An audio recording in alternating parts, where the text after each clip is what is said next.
610 Masehi. Silakan dicatat ya, yang punya kalkulator dicatat, karena ini ada hitung-hitungan supaya otaknya cerdas. Tahun berapa? 610 Masehi. Jadi perhitungan tahun Masehi saat itu sudah ada, sudah mulai berjalan. Makanya dari sudut pandang tahun Masehi itu sudah bisa dicatat. Nabi Muhammad menerima wahyu yang pertama itu tahun 610 Masehi. Clear ya? Oke.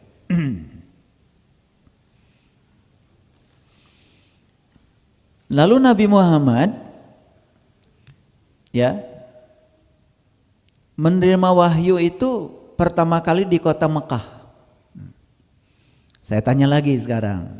Ini banyak pertanyaan, warming up namanya. Ini kaitannya dengan Imlek dan Ramadan. Berapa surat yang diturunkan oleh Allah di kota Mekah? Waktu cuma 2 detik. Ya, nanti keburu masuk ke AI. Jadi makanya saya sudah tidak percaya kalau ada orang bisa menjawab bagus, apalagi ada jeda waktu. Itu pasti tangannya gatel, itu pasti buka AI. Jadi saya jawab lagi. Jadi Nabi Muhammad itu ya terima wahyu di kota Mekah itu sebanyak 86 ayat. Surat 86 surat. Nah ini pertanyaan ketiga, kayaknya bisa semua nih. Berapa surat yang diterima Nabi Muhammad di Madinah? Ini gak usah tanya AI, tapi mulai mikir ya, mulai mikir itu. Berapa surat coba? Wah pasti pakai kalkulator itu. Lewat 2 detik ini. Berapa? 114. Kayaknya ini belum sarapan. Berapa? Wah kayaknya Pak Dodi 28. Tolong dicatat Pak Dodi, kasih hadiah. Luar biasa Pak Dodi, berarti IQ-nya di atas 140 ini. Jadi tadi ada yang jawab 114 itu. Padahal sudah dibilang di kota Mekah 86, jumlah surat 114. Dikurangi aja 86. Pakai kalkulator enggak tadi Pak Dodi? Oh enggak, luar biasa ya. Oke, tepuk tangan buat Pak Dodi, luar biasa. Ini sebetulnya pemanasan aja. Ya. Nah, sekarang saya tanya lagi. Ini waktunya lebih singkat lagi. Berapa tahun Nabi Muhammad menerima 86 surat di kota Mekah? Berapa? 13 tahun. Kayaknya patut dicatat itu. Ya. Dikasih hadiah. Namanya, tolong nanti minta hadiah ke tim BMK ya. Oke, dicatat. Tepatnya adalah 12 tahun 5 bulan. Ini kelihatan saya main-main ya, hitung-hitungan. Ini ada maksud. Ini pelajaran saintifik ini. Ya. Ketika Nabi Muhammad menerima surat Al-Quran di kota Madinah yang 28 surat itu, waktu yang dibutuhkannya itu adalah 9 tahun 8 bulan. Nah ini kalau ditanya kayaknya ini pasti bisa jawab semua. Ya. 12 tahun 5 bulan ditambah 9 tahun 8 bulan berapa tahun? Ini belum sarapan kayaknya. Berapa tahun? Oke, bisa ya? Bisa berapa? 22,3 ya 22 tahun 3 bulan. Baik ya. Yang ini nggak dapat hadiah. Pelajaran SD ya. Oke, perhatikan saya sekali lagi. Jadi diperkirakan beliau itu terima wahyu dalam kurun sekitar 22 tahun lewat 3 bulan. Itu hitungan matematisnya. Dan ini tahunnya tahun Masehi, karena tahun Hijriah belum ada. Paham ya? Oke. Nabi Muhammad itu melakukan hijrah itu dari kota Mekah ke kota Madinah.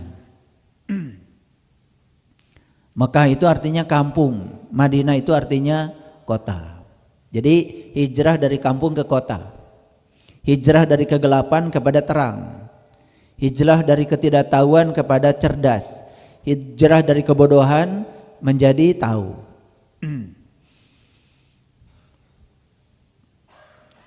Kalender Hijriah, nih kalender Hijriah nih, itu dibuat di zaman Khalifah Umar bin Khattab, dan itu terjadi 17 tahun setelah beliau hijrah. Catat ya, berapa tahun? Nah ini, angkanya luar biasa, 17 tahun setelah beliau hijrah. Ini kok sama dengan 17 Ramadan, 17 rakaat sholat, ya. Kalau bagi bangsa Indonesia ini sangat penting ini, sama dengan 17 Agustus, hari kemerdekaan. Dan saya sudah pastikan tidak ada yang kebetulan. Nah, kesadaran ingin membuat kalender Hijriah, ini kesadaran nih, kesadaran ingin membuat kalender Hijriah itu terjadi pada zaman Khalifah Umar bin Khattab, 17 tahun setelah Nabi Muhammad hijrah dari Mekah ke Madinah. Belajar sejarah dulu sedikit supaya nanti kajian saya masuk. Makanya ada hitung-hitungan supaya pinter, supaya nggak ngantuk. Nah, diperkirakan saat itu, ya saat itu kesadaran ingin membuat kalender Hijriah itu terjadi pada tahun 638 Masehi. Jadi kalau 638 dikurangi 17, ya 17, berarti sekitar 621, sekitar 621 atau 622 lah itu. Nah, jadi Nabi Muhammad itu hijrah di tahun 621 atau 622 Masehi. Dan itulah yang dimulai sebagai perhitungan awal tahun Hijriah. Masih ingat ya? Terima wahyu tahun 610 Masehi. Hijrahnya beliau tahun 621 atau 622 Masehi. Sedangkan kesadaran untuk menghitung tahun itu 17 tahun justru udah lompat tahun 638 Masehi. Pusing nggak? Pusing nggak? Masa gini aja pusing? Tepuk tangan dulu buat semuanya. Oke. Nah, pusingnya diteruskan. Jadi pertanyaan saya kalau begitu, duluan mana turunnya Al-Quran dengan perhitungan tahun Hijriah? Duluan turunnya Al-Quran, betul ya? Nah, tadi kan periodenya sudah ketahuan, 22 tahun, 3 bulan. Sedangkan Quran sudah turun dari tahun 610 Masehi. Yes? Nah, kesadaran tahun Hijriah itu baru 638 Masehi. Yes ya? Yes. Di Quran ada surat bunyinya begini. Syahrul Ramadan unzila fihil Quran. Syahru itu sering diartikan bulan. Kalau bulan bisa berhubungan dengan waktu. Jadi bisa saja secara global diartikan syahrul Ramadan itu adalah saat Ramadan.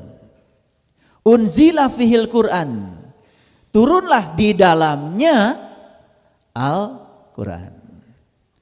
Ulangi. Saya harus berdiri kayaknya nih, biar ada energinya ke belakang. Ulangi ya. Syahrul Ramadan unzila fihil Quran. Saat Ramadan adalah di dalamnya turun Al-Quran. Yes? Sedangkan tahun Hijriah belum ada. Sedangkan Quran sudah turun. Pusing nggak? Ini memang sengaja saya bikin kajian ini pusing dulu. Ya. Karena saya mau bagi angpau.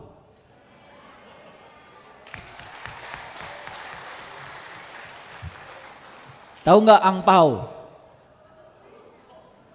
Angpau tahu nggak? Angpau itu amplop merah, bukan duit. Makanya kalau amplop merah saya sudah siapkan. Kan bagi angpau itu bagi amplop merah. Duit kalian GR aja. Saya nanti mau bagi amplop merah. Mau? Amplop merah aja. Namanya angpau. Nah ini salah paham sudah mulai ini ya. Begitu saya bilang angpau pasti pikirannya adalah uang. Betul nggak? Ini salah paham. Begitu saya bilang gongsi facai, langsung ada yang mulai menganalisis. Loh kok Saiful Karim agamanya Islam, tetapi bilang gongsi facai. Apa hukumnya? Nah mulai rumit. Mulai rumit itu belajar agama. Terutama orang yang senang menghukumi, senang banget itu, ya, menghakimi orang lain. Padahal nggak ngerti. Dikiranya gongsi facai itu saya mengucapkan tahun baru Imlek. Tidak. Gongsi facai itu sebetulnya doa dalam bahasa Mandarin. Yang artinya, nah ini artinya nih, gongsi itu saya coba ya belajar bahasa Mandarin dulu supaya nggak salah kajiannya. Ternyata gongsi itu artinya bukan semoga. Karena semoga itu belum terjadi. Dan semoga itu di masa depan. Dan semoga itu meminta. Dan meminta itu kekurangan. Kekurangan akan menarik kekurangan. Makanya banyak orang yang pakai semoga kan kekurangan terus. Betul nggak? Ya, semoga nanti kamu punya rumah. Nggak punya. Karena saat bilang semoga, rasanya itu rasa kekurangan. Rasa kekurangan menarik kekurangan lagi. Nah, ini udah mulai masuk ya. Oke. Ternyata gongsi itu artinya adalah selamat, turut berbahagia. Ini sebetulnya lompatan doa. Lompatan doa. Ya. Selamat ya. Kamu rumahnya sudah bagus, padahal belum ada. Itu berarti lompatan. Bersyukur terhadap sesuatu yang belum terjadi menurut hukum tarik menarik. Itu justru yang disebut dengan syukur yang sebenarnya. Jadi gongsi itu artinya semoga, turut berbahagia bahkan. Menurut kamus. Jadi gongsi itu apa? Selamat, turut berbahagia. Facai itu artinya sejahtera, makmur. Dan sejahtera itu tidak selalu berhubungan dengan materi. Sejahtera itu ya tentu saja lahir dan batin. Disebut sejahtera itu kalau lahir dan batinnya berkelimpahan. Karena kalau orang berkelimpahan materi tetapi tidak sehat fisiknya, kan dia juga tidak bisa menikmati keberlimpahan itu. Clear sampai sini? Oke, sekarang saya ucapkan gongsi facai. Lah kalian diam aja. Ulangi. Ini saya udah jelaskan kok nggak ngerti-ngerti. Gongsi Facai. Jawabnya apa? Kan saya bilang selamat Anda sudah sejahtera. Selamat Anda sudah makmur. Jawabannya apa? Luapkan rasa gembira, rasa cinta, rasa syukur, seolah-olah saya sudah mencapai itu, dan ucapkan terima kasih.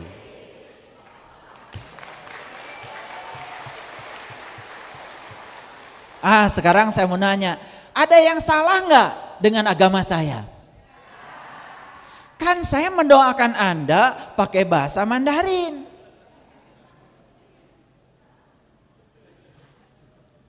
Terus emang salah kalau nggak pakai bahasa Mandarin? Emang doa harus bahasa tertentu? Ini kekeliruan kita selama ini, sehingga ada yang membahas apa hukumnya mengucapkan Gongsi Facai bagi yang beragama Islam. Lah nggak ada hukum apa-apa. Lah itu kan bagus. Terus jeleknya di mana? Nah, kebetulan kalimat ini sering diucapkan tepat pada saat hari raya Imlek. Ini masalah. Jadi karena diucapkan pada saat hari raya Imlek, seolah-olah kita mengucapkan Gongsi Facai itu mengucapkan selamat hari raya Imlek. Jadi sebetulnya yang keliru itu siapa? Kita menghina sama saya. Kalau kita berarti saya ikutan dong. Betul nggak? Siapa yang keliru? Nah itu udah mulai jujur ya. Yang keliru siapa? Nah itu. Nggak ada bedanya kalau begitu. Ketika hari raya Idul Fitri tiba, kemudian kita juga mengucapkan minal aidin wal faizin. Dan selama ini karena itu diucapkan pada hari raya Idul Fitri, dianggap selamat hari raya Idul Fitri. Kan kacaunya sama. Udah melihat gak kekacauannya sama? Kacaunya sama. Makanya ketika disebut minal aidin wal faizin, ya, malah jawabannya sama-sama. Padahal itu doa yang sangat keren coba.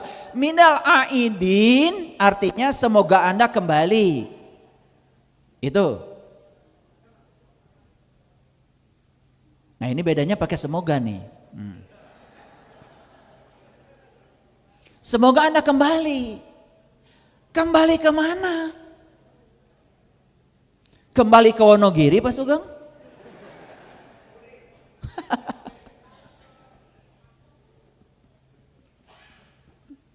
Kembali kemana? Ayo mikir. Asalnya kita tahu kepada Tuhan, kemudian kita menjadi tidak tahu Tuhan. Kalau kita tahu lagi, itu namanya kembali. Emang Bapak Ibu, kalau Idul Fitri sudah pada kembali? Bukan ke Wonogiri ya Pak Sugeng? Enak aja. Kemudian kalimat yang kedua, wal faizin. Semoga Anda termasuk orang yang kembali dan memperoleh kemenangan. Memang sudah dapat kemenangan begitu? Saya nanya lagi, kemenangan apa? Nah ini kan kadang-kadang tidak dimaknai lebih dalam. Lalu kita hanya terjebak oleh kata-kata yang diucapkan berulang-ulang, bertahun-tahun tanpa kesadaran. Harusnya kalau saya bilang minal aidin wal faizin, jawabannya apa? Amin. Kan gitu. Coba ulangi sekali lagi. Minal aidin wal faizin. Amin. Gitu. Tapi ada PR enggak di situ? Ada PR. Satu, saya kapan kembalinya? PR yang kedua, terus saya sudah menang apa? Betul enggak? Terus apa yang harus saya rayakan? Ternyata di Quran ada satu ayat yang mengatakan, ini ayat ini di Quran surat Al-Maidah. Ayat ini pernyataan Nabi Isa ibnu Maryam pada saat beliau menyampaikan satu doa kepada Tuhan, yang doanya begini: Allahumma Rabbana anzil alaina ma'idatan minas sama'i takululana id. Itu doanya.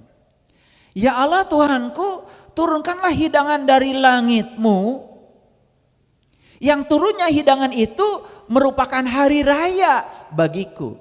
Nah, id itu di dalam terjemahan Al-Quran Departemen Agama disebut hari raya. Padahal id itu artinya kembali. Ulangi ya. Ya Allah, turunkanlah hidangan dari langitmu, yang turunnya hidangan itu menjadi hari di mana aku bisa kembali. Itu sebetulnya. Jadi hidangan itu apa sebetulnya? Ada pertanyaan lagi. Hidangan itu wujudnya apa sebetulnya?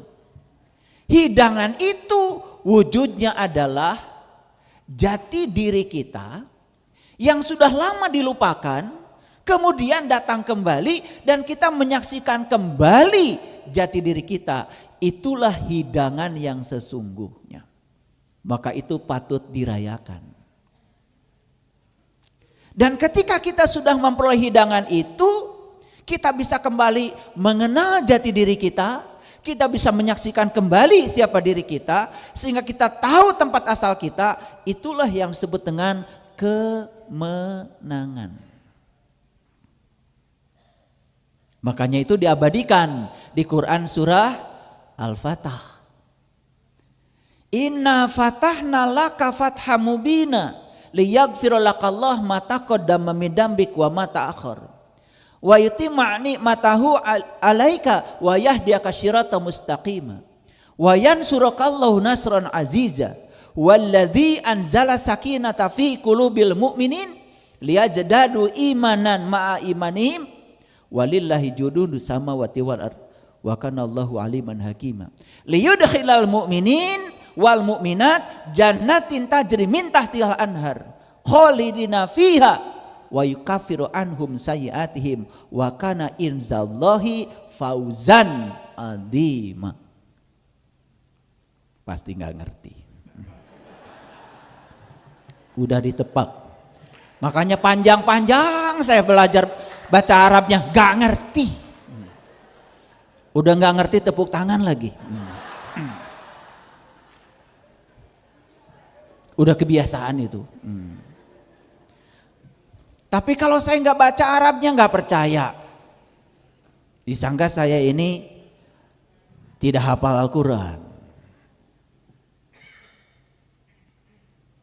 Jadi ternyata fauzan adzima itu, kemenangan yang besar itu akan tiba pada seseorang manakala seseorang itu sudah mengalami inna fatahna laka fatham mubina.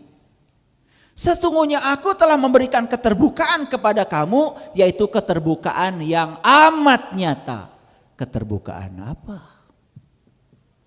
Inilah yang disebut dengan saum. Masuk tuh saum. Tadi gong sifat saya udah masuk kan? Masuknya saum. Apa itu saum? Lisoimi farhatani farhatun inda iftarihi wa farhatun inda liqa'irubihi.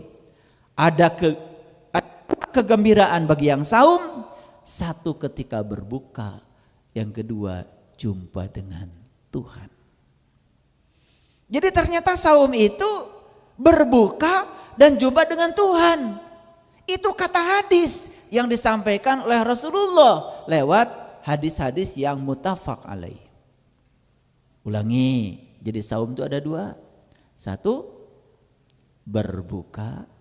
Yang kedua, berjumpa dengan Tuhan. Tahu berbuka? Tahu? Pura-pura kalian itu. Begitu azan maghrib tiba, buka. Begitu kan? Nah kalau berbuka yang dimaksud itu memasukkan candil, memasukkan kurma ke sini, terus apa kaitannya dengan jumpa dengan Tuhan? Sedangkan hadisnya itu berbuka dan jumpa dengan Tuhan. Nah, berbuka apa yang ada kaitannya dengan perjumpaan? Berbuka apa? Itulah yang disebut dengan berbukanya hijab. Ketika langit rohani kita terbelah, ketika hidangan datang dari langit.